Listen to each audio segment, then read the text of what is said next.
Welcome to the second lecture on inverse trigonometric functions.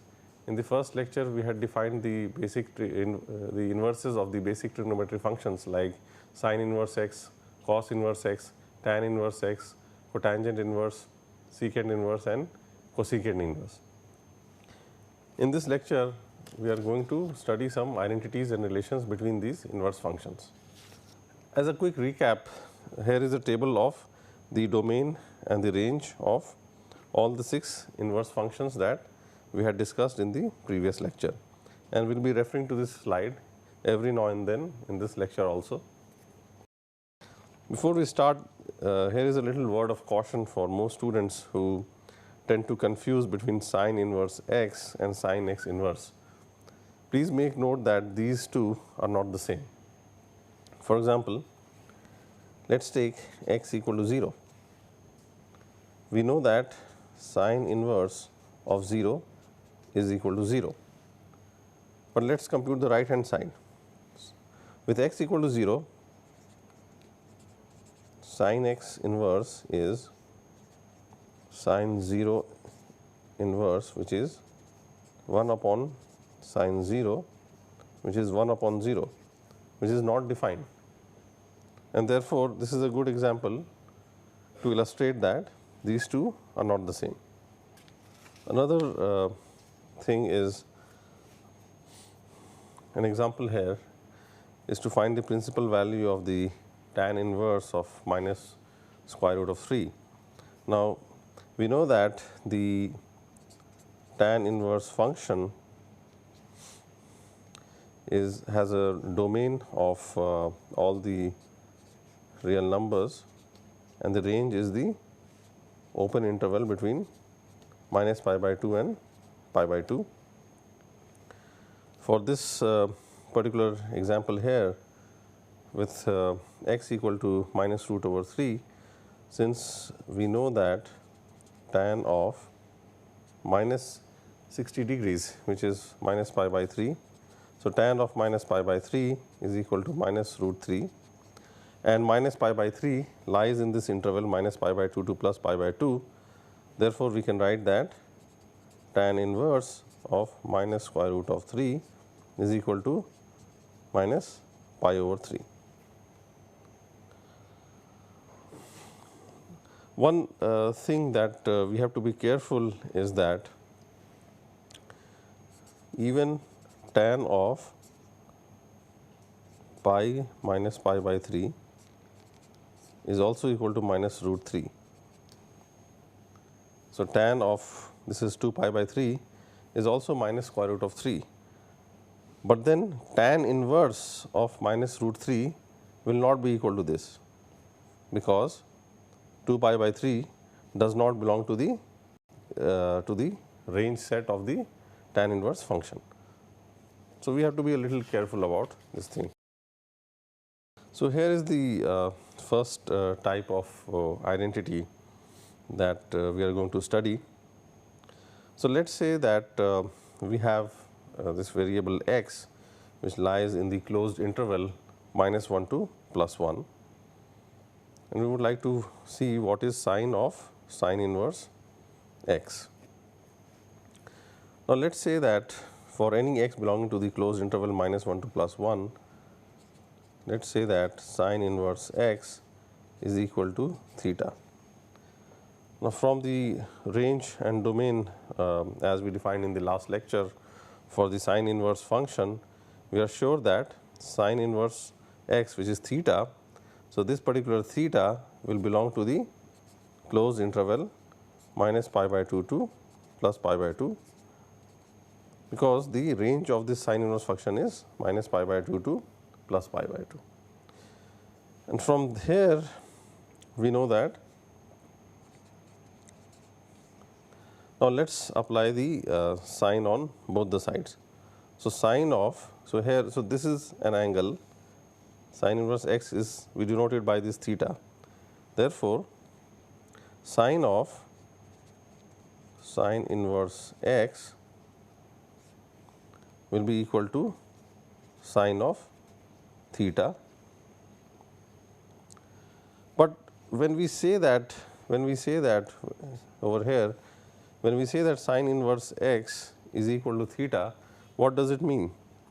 So, as we had defined sine inverse x in the first lecture, we said that sine inverse for any x in the interval -1 to +1 is the unique value or the unique angle in the range -π/2 to +π/2, such that sine of that angle, which is theta, should be equal to x.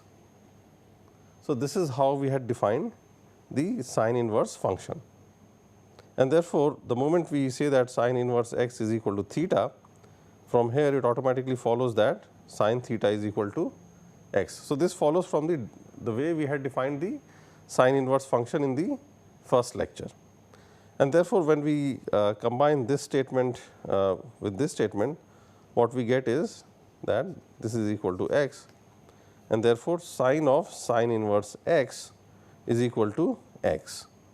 So, here we have our first result, that sine of sine inverse x for any x in the closed interval -1 to +1 is equal to x. But what about the other way around? So, this leads us to the other question, which is, for all y, is it true that sine inverse of sine y equals y? And we can immediately check this. For example, let us say we take y equal to pi/6, for which sine of pi/6, which is 30 degrees, is equal to half, and from the graph of the sine inverse function, we know that sine inverse of half is equal to pi/6. So, for y equal to pi/6, this statement is indeed true. But what if we take, let us say, y equal to 2 pi/3, then sine of 2 pi/3 equals, so 2 pi/3 is 120 degrees.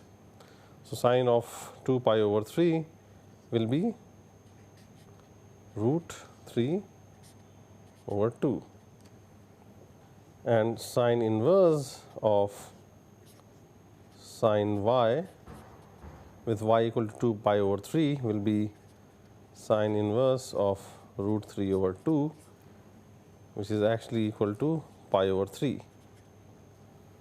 So, naturally, in this example, for example, in this particular example, we see that y was 2 pi/3, but sine inverse of sine y is only pi/3. It is clear that from the range of the sine inverse function, we know that the range of the sine inverse function is -π/2 to +π/2, and therefore, sine inverse of sine y for any y, sine inverse of sine y has to belong to -π/2 to +π/2, which is the range set of the sine inverse function. And therefore, as we will show now, if y belongs to this range set, then it is true that sine inverse of sine y equals y. However, it is clear that if y does not belong to this range set, then y cannot be equal to sine inverse sine y, because sine inverse sine y for any y will have to belong to -π/2 to +π/2, and if y does not belong to this set, it is not possible that y and sine inverse sine y be equal.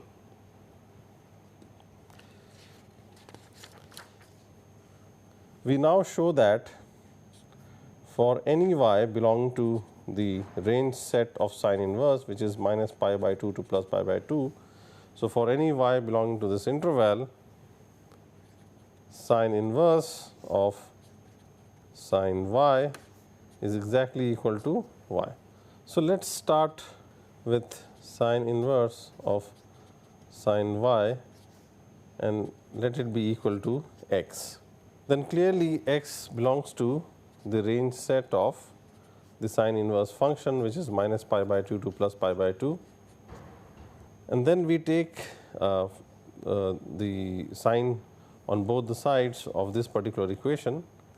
So, what we then get is that sine of sine inverse sine y equals sine x. And from the previous slide, we already know that for any z, sine of sine inverse of z is equal to z for all z such that mod of z is less than or equal to 1. So, we are going to use this particular result in this equation with z being equal to sine y. So, we will treat this as z, and therefore, sine of sine inverse z is equal to z, and hence this left hand side is equal to sine y, which is z. So, starting from here, we finally have sine y equal to sine x. Since both x and y belong to the interval minus pi by 2 to plus pi by 2, and also in this interval, if we draw it,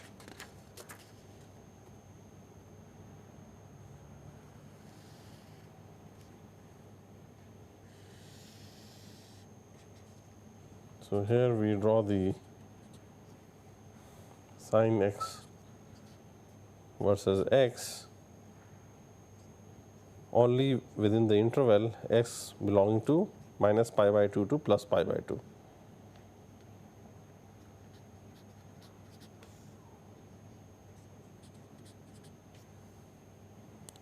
Let us say this is minus 1 and this is plus 1, then we know that the graph of the sin x the graph of the sin x function is going to look something like this.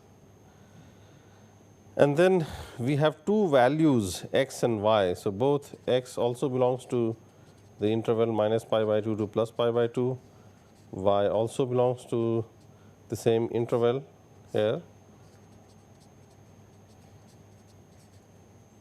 So, we are given that both x and y belong to this interval, and we are said that it is said that sin x equals sin y. But then we clearly see that within this interval, the graph of the sine function is monotonically increasing. It is monotonically increasing. And therefore, if sin x is equal to sin y, then it must be true that x is equal to y. And therefore, we have x to be equal to y, which proves that as long as y belongs to the range set of sine inverse of sine y is equal to y. So, what we just said now was that if we are said that y belongs to minus pi by 2 to plus pi by 2, then sine inverse of sine of y will always be equal to y. But this statement is not true if y is outside this closed interval. A similar thing actually holds for all the other inverse functions, and we will not prove them in the interest of time. So, for example, I have just written it here in this slide. So, we have for any value of x in the interval, in the closed interval minus 1 to plus 1, cos of cos inverse x is equal to x. So, this particular statement is very straightforward, but when you take the other case where you compute cos inverse, so here you are composing cos with cos inverse, and here you are doing the reverse, you are composing cos inverse with cos. So, if you take cos inverse of cos theta, then it is equal to theta only for those theta which belong to the range of the cos inverse function. The range of the cos inverse function, as we defined it in the first lecture, was the closed interval 0 to pi. So, as long as the theta belongs to this closed interval, this statement is correct. But the moment we take any theta which lies outside this interval, then we cannot say that this is true. And a similar thing holds for the tangent function, the cotangent function, and also for the secant function and the cosecant function also. So, as you can see that secant inverse of sec theta is theta only for those theta that belong to the, so only for those theta such that they belong to the range set of the secant inverse function. And similarly here, this statement here is true only if theta is such that it belongs to the range of the cosecant inverse. So, this is the range of the cosecant inverse function. Let us discuss the second identity now. So, we will now show some relation between the sine inverse function and the cosecant inverse function. We already know that, and the motivation for this is that we already know that cosecant of x for any x real is 1 by sin x. So, that makes us believe that there should be some relation between cosecant inverse and sine inverse also, and this is the relation. Now, let us take any x such that, so here x is such that mod of x is greater than equal to 1, because we are going to consider cosecant inverse of x, and we know that the domain of the cosecant inverse function is all x such that their absolute value is greater than equal to 1. That is why we have considered only this range of values for x. Now, let us say that cosecant inverse of x is equal to some angle theta. Now, from the definition of the range of the cosecant inverse function, as we discussed in the previous lecture, we know that this theta must belong to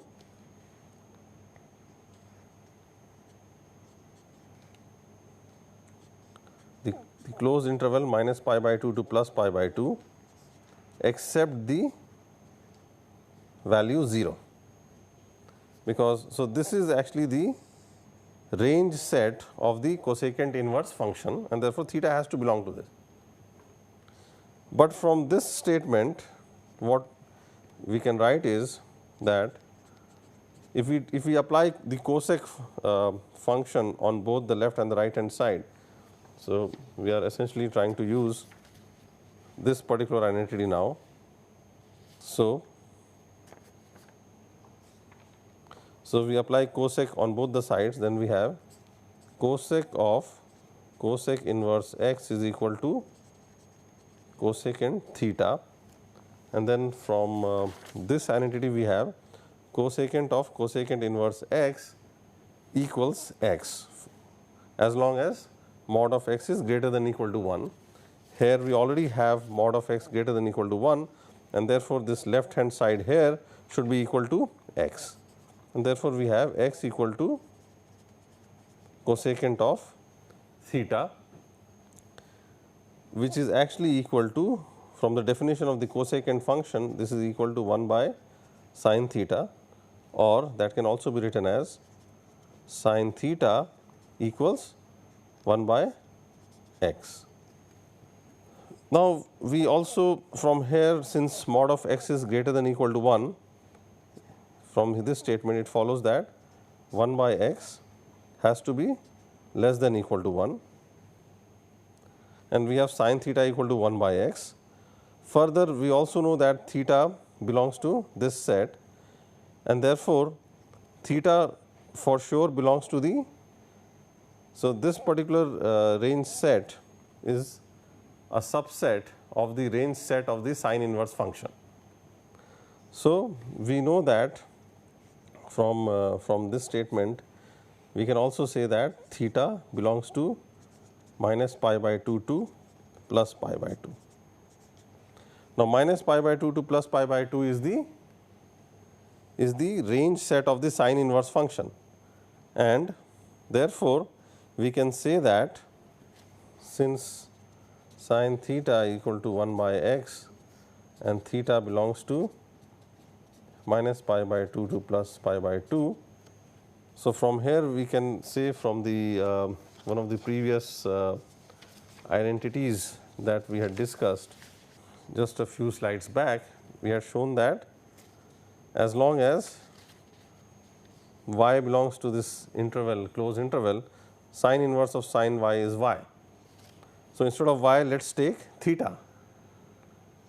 So, because theta already belongs to this minus pi by 2 to plus pi by 2 interval, from our previous result we can say that sin inverse of sin theta is equal to theta. So, this is from the result we just discussed now. Now, what we do is we apply the sin inverse function on both the left hand side and the right hand side of this equality. So, by applying sin inverse function to this equality, what we get is sin inverse of sin theta is equal to sin inverse of 1 upon x. But from here what do we have? We have that this is exactly equal to theta, and therefore, we finally have that theta is equal to sin inverse 1 upon x. And from the previous slide we had said that theta is actually cosec inverse of x. So, this is also equal to cosec inverse of x, and therefore, we have shown that for any x such that mod of x is less than equal to, sorry, mod of x is, for any x such that mod of x is greater than equal to 1, we have finally shown that cosecant inverse of x is equal to sin inverse of 1 over x. In a similar manner, we can also show that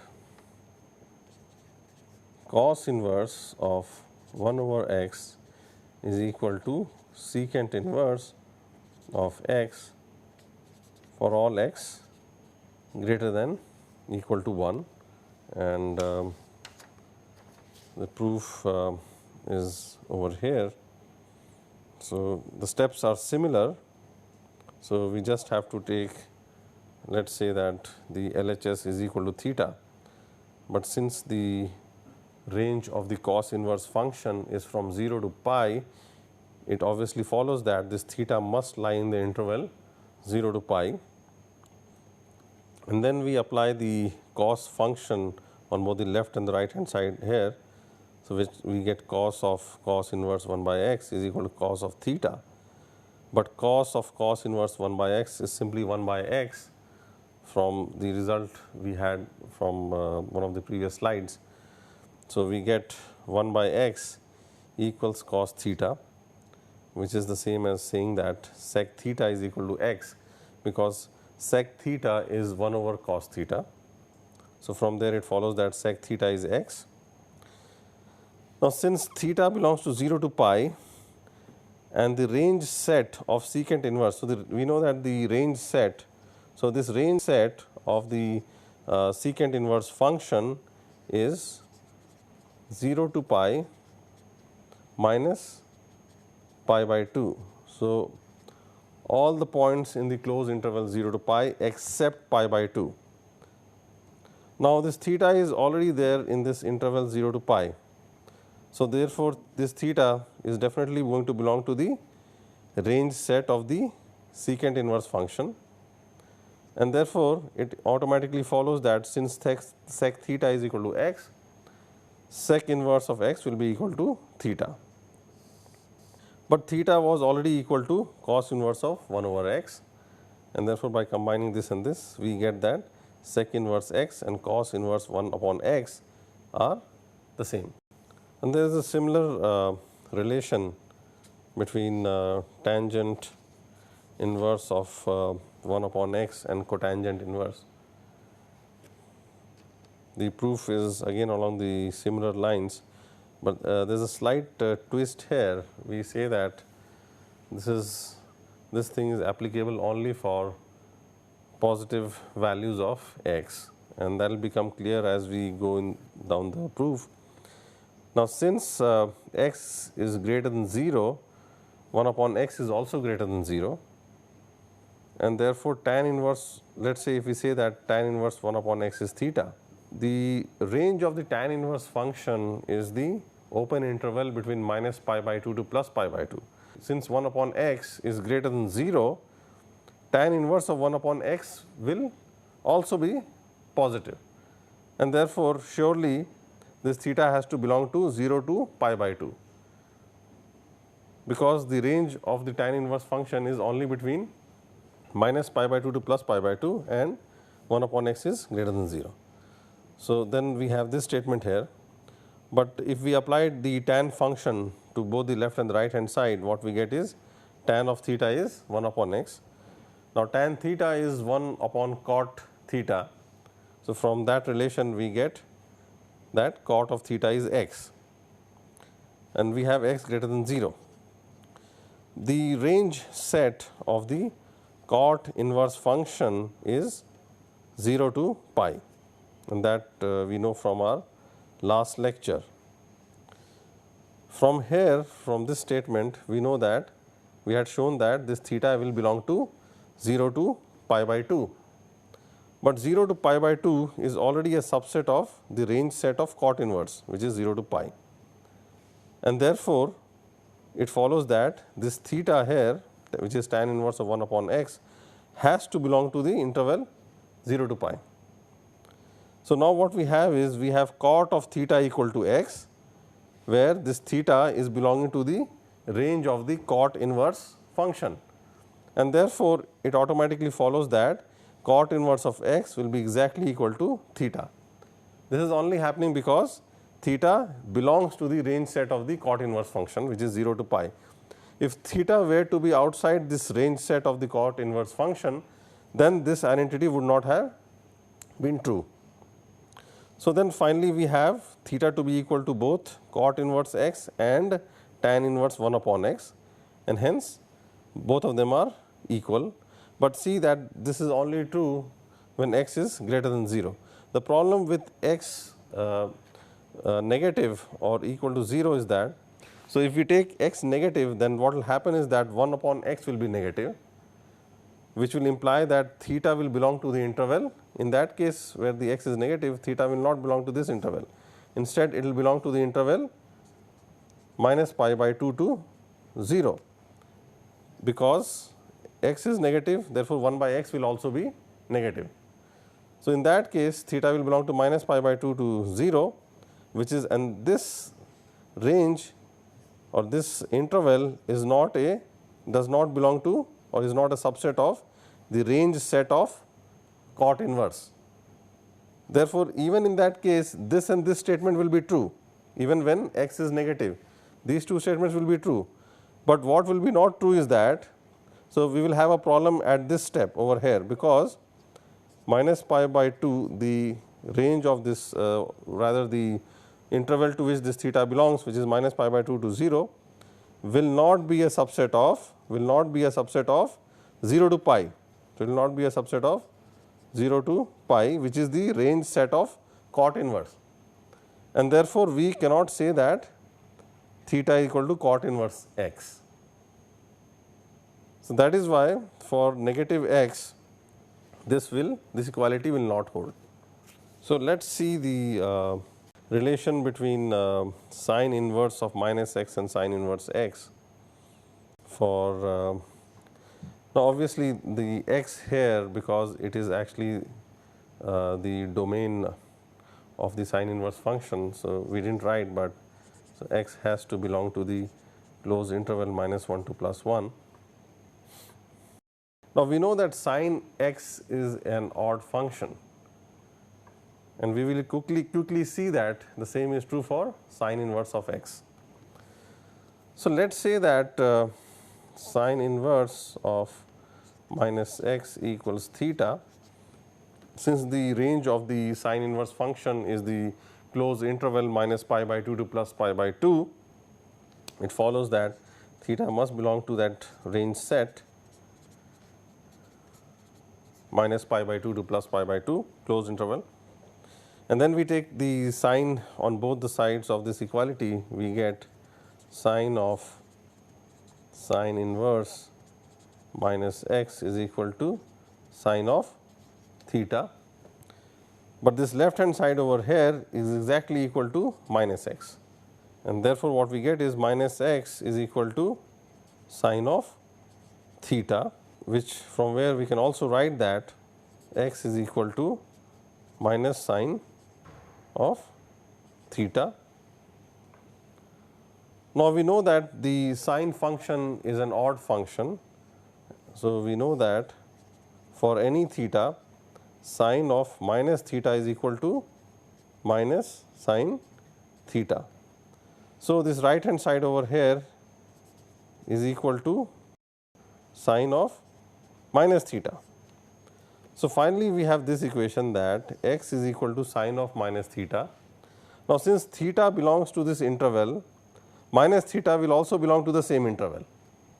So, minus theta is also going to belong to the range set of the sine inverse function. So, since this minus theta belongs to the range set of the sine inverse function and x is equal to sine of minus theta, what we get is that minus theta is equal to sine inverse of x, which can be then written also as theta is equal to minus of sine inverse x. And therefore, by combining this with this, what we eventually get is that sine inverse of minus x is equal to minus of sine inverse x. So, even for the sine inverse function, we see that it is an odd function.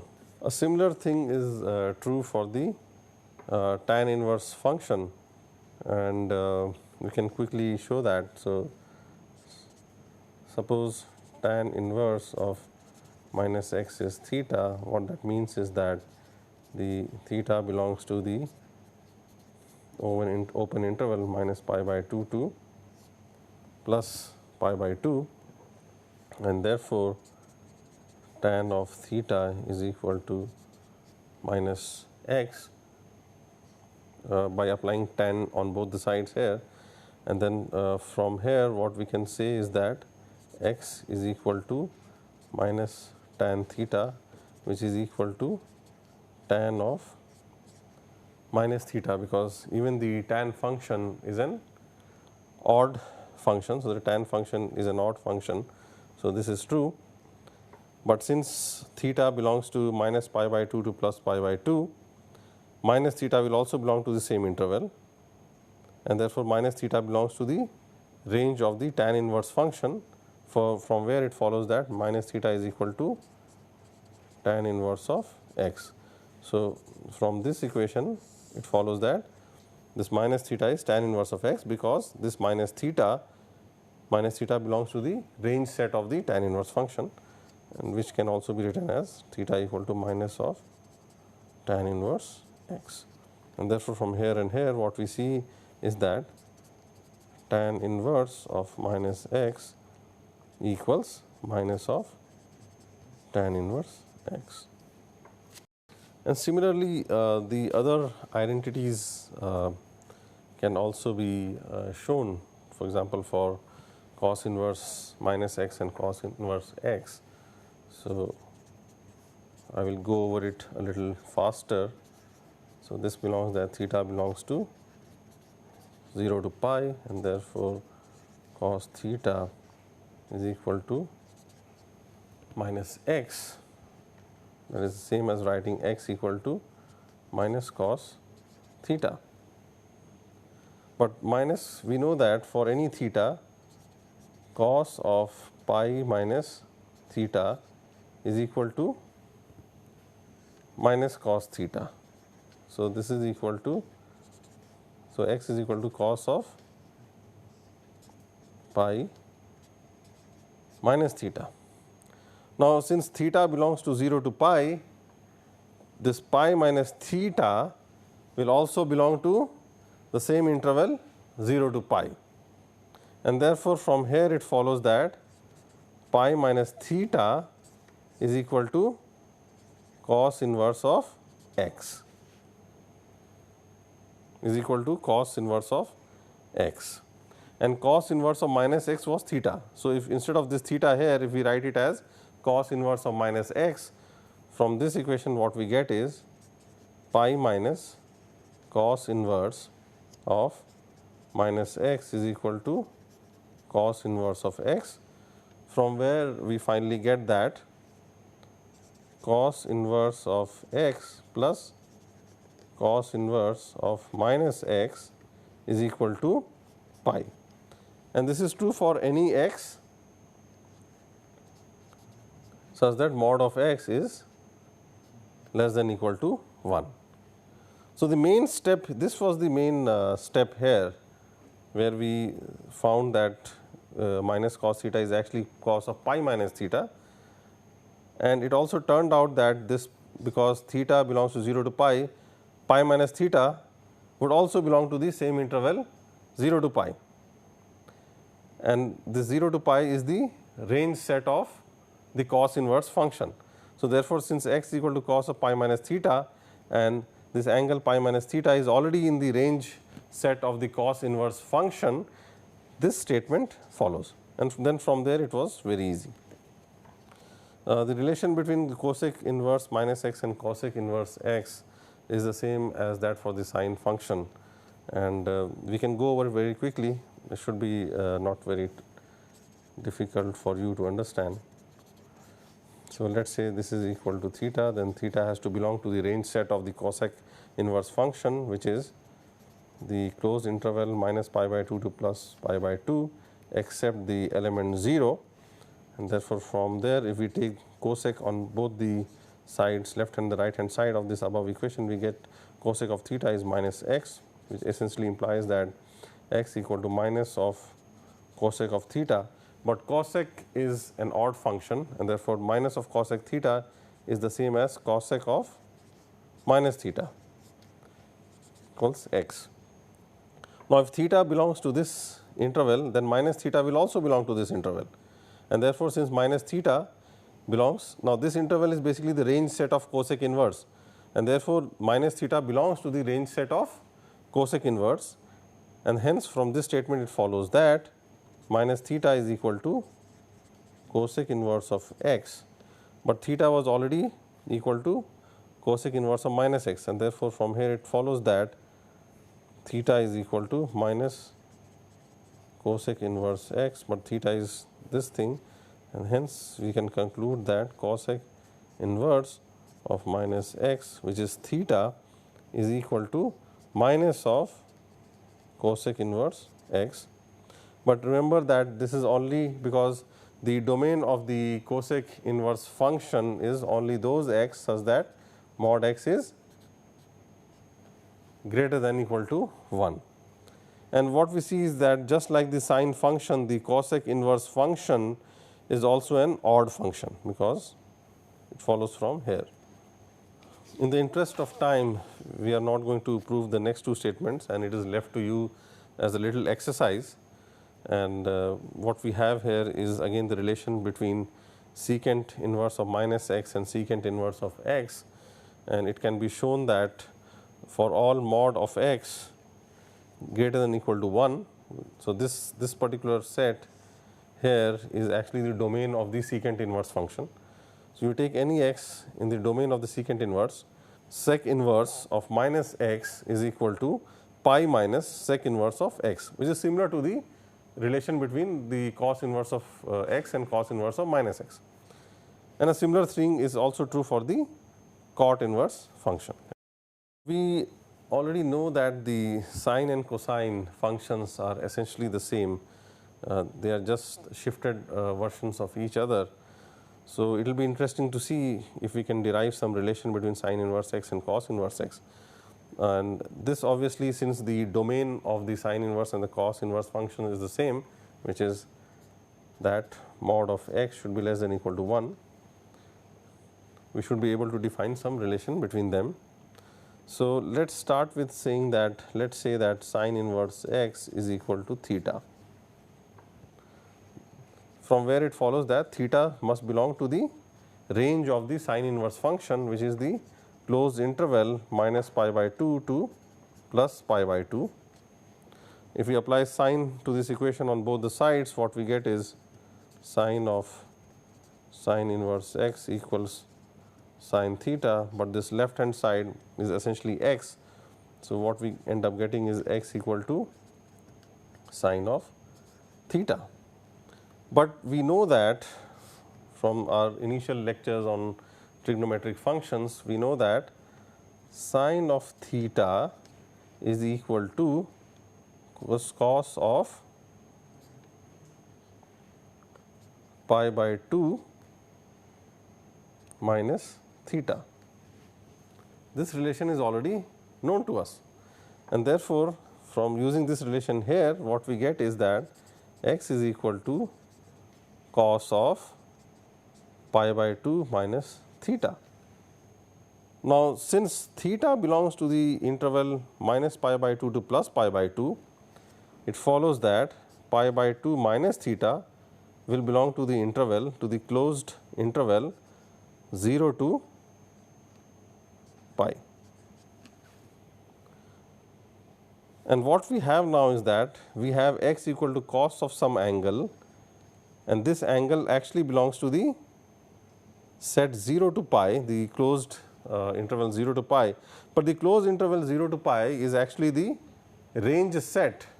So, the closed interval 0 to pi is in fact the range set of the cos inverse function, and since this pi by 2 minus theta belongs to the range set of the cos inverse function, it follows from here that pi by 2 minus theta equals cos inverse of x.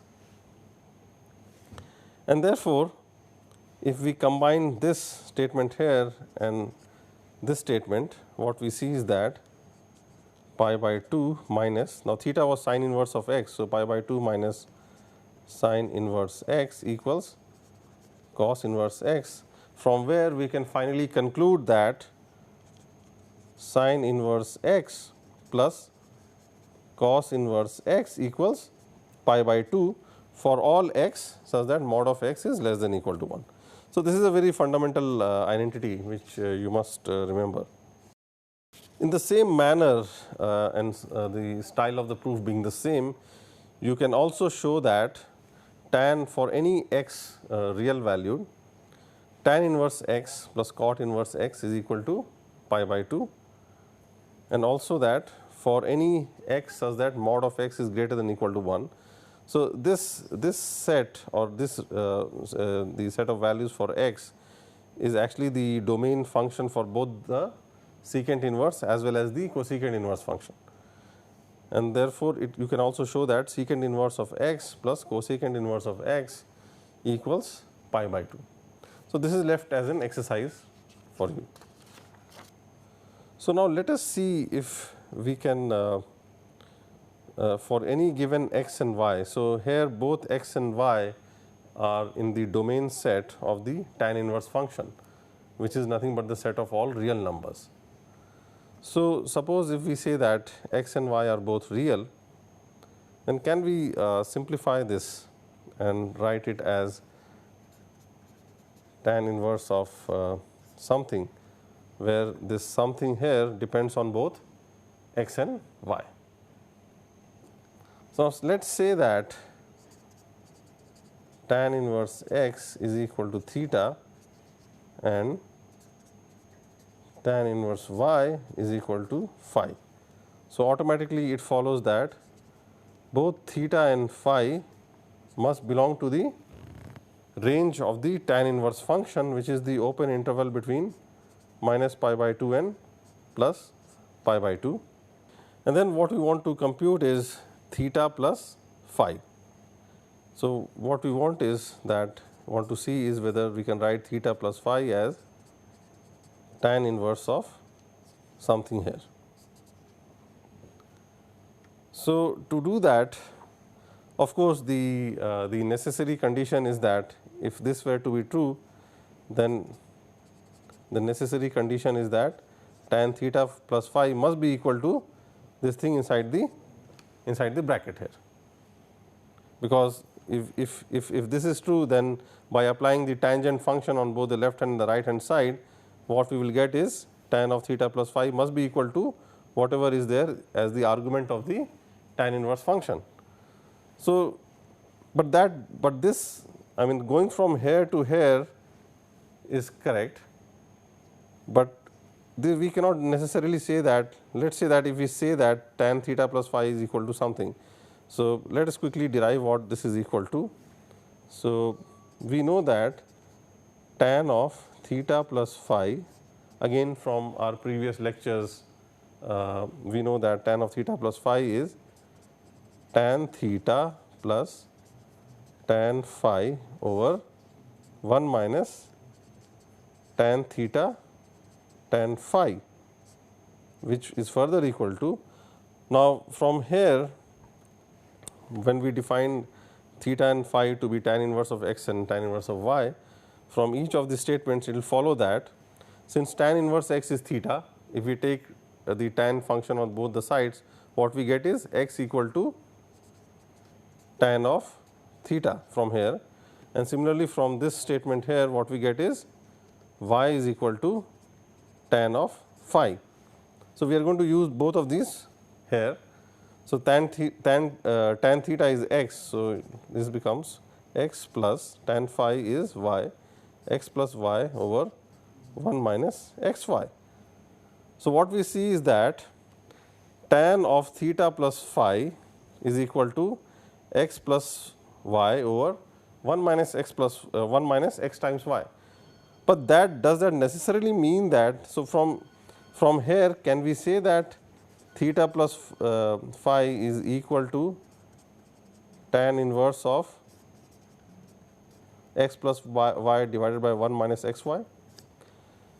Well, this is not necessarily true always. This will be true if and only if the sum of these two angles theta and phi belongs to the range set of the tan inverse function. So far what we had shown was that tan of theta plus phi is equal to x plus y over 1 minus x y. But this does not necessarily imply that theta plus phi equals tan inverse of x plus y 1 minus x y. Now, this is only true only when theta plus phi belongs to the range set of the tan inverse function, which is the open interval 2 to minus pi by 2 to plus pi by 2. So, if theta plus phi were to belong to this interval, then this is correct. So, if theta plus phi belong to minus pi by 2 to plus pi by 2, then it is true that tan inverse of x, which was theta, plus tan inverse of y, which was phi, equals tan inverse of x plus y over 1 minus x y. But when is this condition true? When is this condition true?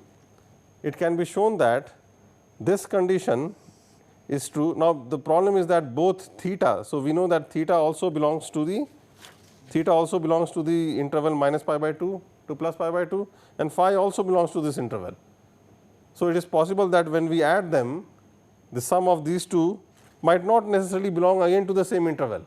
It might go outside the interval, but we will show that this is true if and only if. So, this condition is true if and only if the product of x times y is less than 1.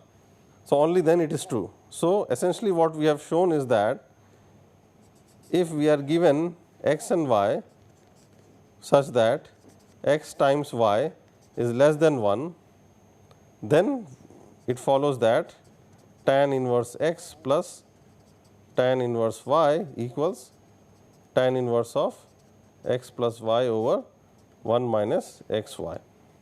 Here is a nice table. If we will show that if x times y is less than 1, then it is true that tan inverse x plus tan inverse y is exactly equal to tan inverse x plus y over 1 minus x y. But so this is equal to this only if x y is less than 1. But for the other cases, so the other case is if both x and y are positive and x y is greater than 1. In that case, we will have to add a pi to this expression. So, this is what we get. On the other hand, if both x and y are negative, but the product is still greater than 1, we add a minus pi.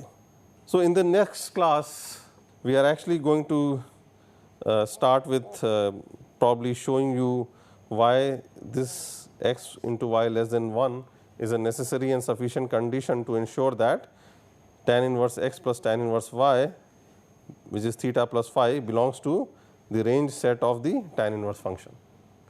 And then we will also continue with some of the other identities and followed by some problem solving session. Thank you.